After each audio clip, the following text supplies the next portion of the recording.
Salut, c'est Brice, j'espère que tu vas bien. Nouvelle vidéo aujourd'hui dans ma voiture. Et aujourd'hui, je vais te parler de sentiments. Je vais te parler d'émotions. Je vais te parler de ce qui se passe dans la tête de personnes qui ont joint l'industrie du MLM ou qui ont essayé plusieurs compagnies et à un moment donné, ils disent stop, j'en ai marre, j'en ai assez, et indirectement, ils préfèrent abandonner leurs rêves, abandonner leur objectif financier que plutôt persévérer pour avoir une meilleure vie plus tard. C'est-à-dire que oui, j'ai pas honte de le dire clairement, c'est que euh, la vie n'est jamais blanc, c'est jamais blanc, c'est jamais noir. Tout ce que je sais, c'est que c'est gris. Ok, il y a de la persévérance à un moment donné, il y a des actions à prendre, il y a des sacrifices à faire, il y a des décisions à prendre qui ne seront pas forcément faciles, car on sait que plus tard, tu le sais indirectement, plus tard ne sera pas spécialement plus beau qu'aujourd'hui. Plus tard, tu n'auras pas le même levier financier que tu as aujourd'hui. Plus tard, en chemin, il peut se passer plein de choses. Et j'espère que financièrement, tu es présent. J'espère que financièrement, tu es là. Parce que tu vas te faire gifler. Ok, la vie va vite te rappeler que euh, l'argent est essentiel. L'argent est une partie importante pour avoir les chances de vivre dans de bonnes conditions. Ok, alors, je voulais échanger avec toi par rapport à ça et j'avais une question.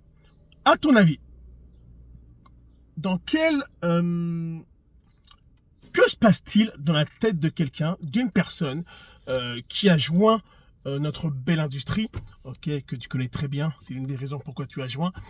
Dans quel sentiment il ressent, qu'est-ce que se passe-t-il dans sa tête quand en gros il a joint une compagnie, il a essayé plusieurs compagnies, il s'est fait scam une fois, il s'est fait scam deux fois, certains leaders leur ont raconté des conneries. Finalement, ils n'ont pas réussi à capitaliser le plan de rémunération. Pourtant, ils ont mis en place certaines actions, peut-être pas les bonnes, ok, mais ils ont fait quelque chose, mais au bout de 3, 6, 9, 12, 24, bon, pour moi, malheureusement, pour ceux qui me connaissent, ils savent que 3, 6, 9, 12, 24, 18, bref, pour moi, c'est pas suffisant. Je suis désolé, moi, je suis sur la loi des 5 ans. 5, ok, c'est mon avis personnel. Ok, alors comment se sentent ces personnes-là quand en gros ils ont échoué, quand entre guillemets ils n'ont pas réussi, ils sont arrivés au pied du mur, ils en ont marre, ou même quand des fois ils voient passer d'autres personnes qui vantent les mérites de leur compagnie, que soi-disant leur compagnie elle est mieux, les produits se vendent mieux, bla bla bla bla bla bla bla. Ok, en gros c'est ils se disent quoi en gros? T'es-il parfois arrivé à poser cette question, de dire ok, qu'est-ce qu'ils ressentent vraiment? Moi, je vais te le dire aujourd'hui. Il y a deux façons. Moi, c'est m'est arrivé. Ok, moi, c'est un peu différent. Bon, c'est pas différent. En 2014, j'avais rejoint une compagnie de marketing relationnel. Enfin, non, j'avais rejoint une compagnie en 2014 et j'avais plein de rêves. Ok, et je les ai encore. Ok, j'avais des objectifs et je voulais vraiment me créer en fait un complément de revenus à côté de mon activité principale. Ok, que je te présenterai plus en détail avec ça, mais là je vais vraiment à haut niveau. Et j'avais rejoint une compagnie dans le milieu de la tech, entre guillemets, indirectement. C'était une compagnie de service où en gros qui louait soi-disant des petits boîtiers GPS. Et en gros, il fallait acheter un pack d'un nombre X de boîtiers. Et moi, à l'époque, ça m'était revenu à 3 500 euros. Ok, pour 8-9 boîtiers, je crois. Bref, et en gros, j'avais fait des projets. Je m'étais déjà projeté sur l'argent que j'allais faire. Je me suis dit, waouh, je vais aider plein de gens à faire de l'argent. 6 mois en plus, je fais de l'argent. Ça va être cool. On va aider vraiment un maximum de personnes. Ça va être débile, etc. etc. Bon, malheureusement, 90 jours après, boum, la compagnie s'est plantée. Ça s'est cassé la gueule. Bref, à ton avis, quel a été mon sentiment à ce moment-là? Que s'est-il passé dans ma tête? Et quelles étaient mes frustrations? Ok, il faut te le dire. Honnêtement, moi je pense pour beaucoup de personnes. Je pense que perdre de l'argent, ce n'est pas le problème numéro un. Perdre de l'argent, regarde, l'argent, oui, ça se refait. Regarde, indépendamment, ça se refait. C'est pas évident, mais l'argent, ça se refait. Ok. Et c'est ça en fait, c'est que les gens savent que quand ils font du business, il faut investir une certaine somme d'argent. On peut indirectement la perdre. Ils le savent. Ok. En gros, ce n'est pas ça qui dérange les personnes.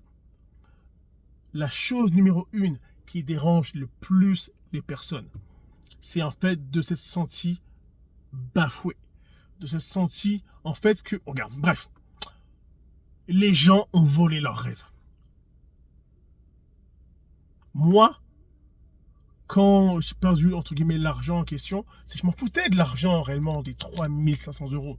Oui, ok, mais derrière moi, c'était les rêves que je m'étais fixé, les projections. Je m'étais dit, regarde, je vais aider plein de gens à faire de l'argent.